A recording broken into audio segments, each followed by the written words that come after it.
Introductory চ্যাপ্টারের last ভিডিওতে সবাইকে স্বাগতম। এই ভিডিওতে আমরা আলোচনা করতে যাচ্ছি যে এই কোর্সটা আপনি কিভাবে ব্যবহার করবেন। এটা খুবই গুরুত্বপূর্ণ।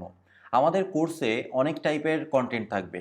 অ্যাজ ইউজুয়াল আপনারা ভিডিও কোর্সগুলোতে এক্সপেক্ট করে থাকেন যে এখানে শুধু ভিডিও থাকবে, কিন্তু না। আমাদের এই চাঙ্কগুলো ফুললি ডিফারেন্ট এবং একটু অ্যাডভান্সভাবে তৈরি করার চেষ্টা করা হয়েছে। এখানে আর্টিকেল থাকবে। আর্টিকেলগুলো খুব ইম্পর্টেন্ট। আপনারা অনেকেই আর্টিকেল স্কিপ করে চলে গেছেন, কিন্তু আর্টিকেল পড়তে হবে। আপনাদেরকে আর্টিকেল পড়ার অভ্যাস করানো, রেফারেন্স পড়ার অভ্যাস করানোর জন্যই মূলত এই বিষয়টা আমরা ইনক্লুড করেছি। সব কিছু ভিডিওতে ডিসক্রাইব করা যায় না, বা সব কিছু ভিডিওতে ডিসক্রাইব করার প্রয়োজনও নেই। যেই বিষয়গুলো আপনাকে বোঝানো দরকার সেই বিষয়গুলো আমরা ভিডিওতে রাখবো। যেই বিষয়গুলো ডিরেক্টলি আমাদের চাঙ্কের সাথে রিলেটেড এবং এক্সপ্লেন করা 10% হলেও জরুরি, সেই বিষয়গুলোর আমরা ভিডিওতে রাখবো এবং সেইগুলোর রেফারেন্সগুলো আমরা রাখবো আর্টিকেলে।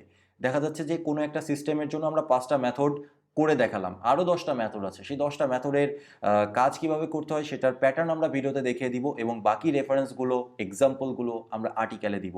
সো আর্টিকেল আপনাকে পড়তেই হবে। হয়তো আপনি এই চ্যাপ্টারে দেওয়া 2-3টা আর্টিকেল অলরেডি স্কিপ করে গেছেন, কিন্তু প্লিজ প্রতিটা আর্টিকেল পড়ার চেষ্টা করবেন। যদি অ্যাটলিস্ট মনে হয় যে এই বিষয়ে আমার নলেজ নেই, তাহলে তো অবশ্যই কমপ্লিট করবেন ওই আর্টিকেলগুলো, তারপরে ভিডিওটা কন্টিনিউ করবেন। কারণ প্রতিটা কন্টেন্টের সাথে প্রতিটা কন্টেন্ট লিঙ্কড আপ। সেকেন্ডলি যেটা আসবে সেটা হচ্ছে ভিডিও। এটাই হচ্ছে মেইন কন্টেন্ট। ভিডিও কোর্সের মেইন কন্টেন্ট তো ভিডিও হবে, এটাই স্বাভাবিক। থার্ডলি আসবে হচ্ছে রেফারেন্স। অনেক কিছু আছে যেই বিষয়গুলো আমরা রেফারেন্স আকারে আপনাদের যেন হেল্প হয়, সেই বিষয়গুলোর জন্য আমরা রেফারেন্স তৈরি করে রাখবো। সেই রেফারেন্স এমন হতে পারে যে কিছু কোড রেফারেন্স, এমন হতে পারে কিছু আর্টিকেল টাইপের, আবার রেফারেন্স এমন হতে পারে যে অন্যান্য ওয়েবসাইটের লিঙ্কসগুলো আমরা এখানে দিয়ে দিলাম, কোথায় কি পাবেন। দেখা যাচ্ছে যে বুক লিস্ট হতে পারে যেখানে আপনাকে বলা হচ্ছে যে আপনি এই বইটা ফলো করেন। ওকে, অ্যান্ড ফাইনালি কুইজ। অবশ্যই প্রতিটা চ্যাপ্টারের শেষে একটা করে কুইজ দেওয়া থাকবে, আবার একটা চ্যাপ্টারে 2-3টা কুইজও থাকতে পারে। কুইজগুলোতে পার্টিসিপেট করবেন। তাহলে কি হবে, তাহলে আপনি কি শিখলেন সেটা সম্পর্কে আপনার একটা ক্লিয়ার আইডিয়া চলে আসবে। যদিও এটা ইন্ট্রোডাক্টরি চ্যাপ্টার, আর ইন্ট্রোডাক্টরি চ্যাপ্টারে কোনো রকম কোনো কুইজ নেই। পরবর্তী চ্যাপ্টার থেকে অবশ্যই কুইজ থাকবে, একটা বা 2টা করে কুইজ থাকবে। তো সেই সমস্ত কুইজ আপনারা পার্টিসিপেট করবেন। এবার আসা যাক কোর্স আর্কিটেকচার নিয়ে। আর্কিটেকচার আসলে লাস্ট ভিডিওতে আমরা বলেই দিয়েছিলাম, লাস্ট যেই আমাদের কোর ফিচার্সগুলো ছিল সেগুলো কিন্তু আমরা বলেই দিয়েছি, কিন্তু তারপরেও এখানে আবার আমি একটু এক্সপ্লেইন করার চেষ্টা করছি যে আমাদের কোর্সটা কিভাবে আর্কিটেক্ট করা হয়েছে। প্রথমে আমরা স্টার্ট করব রিয়্যাক্ট দিয়ে, তারপরে আমরা এনভায়রনমেন্ট সেট আপ করবো, কীভাবে কাস্টম এনভায়রনমেন্ট সেট আপ করতে হয় রিয়্যাক্টের জন্য, এবং কিভাবে ক্রিয়েট রিয়্যাক্ট অ্যাপ ব্যবহার করে আমাদের প্রজেক্টটাকে সেট আপ করতে হয়। সব কিছুই আমরা দেখব এই চ্যাপ্টারটার ভেতরে। তারপরে আমরা কম্পোনেন্টস নিয়ে আলোচনা শুরু করব এবং এর ভেতরে আমরা আলোচনা করব মূলত কম্পোনেন্টস এবং প্রপস নিয়ে। তারপরে যেটা আসবে সেটা হচ্ছে রিয়্যাক্টের স্টেটগুলো সম্পর্কে জানাটাও আমাদের জরুরি, এবং স্টেটের জন্য আমরা পুরো একটা আলাদা চ্যাপ্টার রাখবো প্রপারলি, ভালোভাবে, ডিপলি বোঝার জন্য।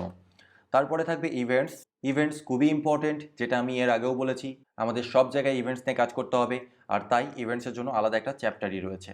তারপরে থাকবে লিস্ট এবং টেবিলস, 2টা ডিফারেন্ট চ্যাপ্টারে থাকবে। সেখানে আমরা সার্চ করা শিখবো, ফিল্টার করা শিখবো, ম্যাপ করা শিখবো, অনেক কাজ শিখবো লিস্ট এবং টেবিলের সাথে রিলেটেড।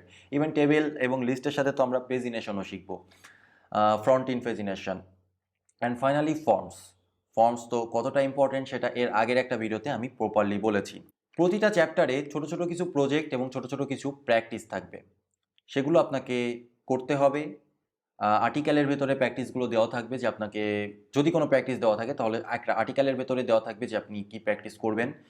দেখা যাচ্ছে সেখানে কিছু সিনারিও দেওয়া আছে, সেই সিনারিও অনুযায়ী আপনি প্রবলেমটা সলভ করবেন। প্রবলেমটা সলভ করে আপনি আমাদের গ্রুপে পোস্ট করবেন, তাহলে আমরা দেখব যে আসলে আপনি কতটা কাজ করতে পেরেছেন। যদি কোনো প্রবলেম থাকে তাহলেও আপনি আমাদের প্রিমিয়াম গ্রুপে নক করবেন বা পোস্ট করবেন, তাহলে আমরা বলে দিব যে আসলে আপনার প্রবলেমটা কোথায় এবং কেন আপনি জিনিসটা সলভ করতে পারছেন না। আর ফাইনালি তো অবশ্যই একটা বড় প্রজেক্ট থাকবে, সেটা আমি লাস্ট ভিডিওতেও বলেছিলাম। তাহলে দেখা হচ্ছে পরবর্তী চ্যাপ্টারে। আর যদি এই চ্যাপ্টার নিয়ে কোনো কনফিউশন থেকে থাকে তাহলে আবারও একবার চ্যাপ্টারটা দেখুন। আর যদি তারপরেও প্রবলেম সলভ না হয় তাহলে ডিসকাশন সেকশনে গিয়ে কোশ্চেন করতে পারেন, অথবা গ্রুপে গিয়ে কোশ্চেন করুন। ধন্যবাদ।